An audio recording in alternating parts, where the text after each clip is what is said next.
biomekanika dalam praktik kebidanan. Mekanika adalah suatu cabang ilmu dari bidang ilmu fisika yang mempelajari gerakan dan perubahan bentuk suatu materi yang diakibatkan oleh gangguan mekanika yang disebut gaya. Biomekanika adalah ilmu yang mempelajari penelitian tentang kekuatan fisik manusia.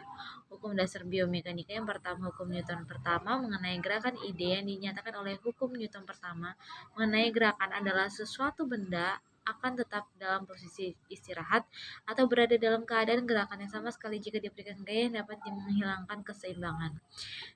Yang kedua ada hukum Newton kedua menyatakan bahwa percepatan suatu benda adalah sebanding dengan gaya yang diberikan kepadanya. Kemudian hukum Newton 3 berbunyi menyatakan bahwa untuk setiap aksi terdapat reaksi. Sebaliknya, yang setara dan berlawanan arah, dan hal ini membuat menjelaskan inti keseimbangan gaya yang telah disebutkan.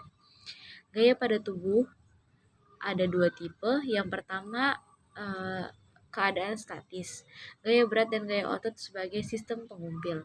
Tubuh dalam keadaan statis berarti tubuh dalam keadaan seimbang. Jumlah gaya dan momen gaya yang ada sama dengan nol. Tulang dan otot tubuh manusia berfungsi sebagai sistem pengumpilnya. Lalu, gaya pada tubuh dalam keadaan dinamis. Ada 3 kelas sistem pengumpil. Yang pertama, kelas pertama, titik tumpuan terletak di antara gaya berat dan otot, contoh kepala dan leher.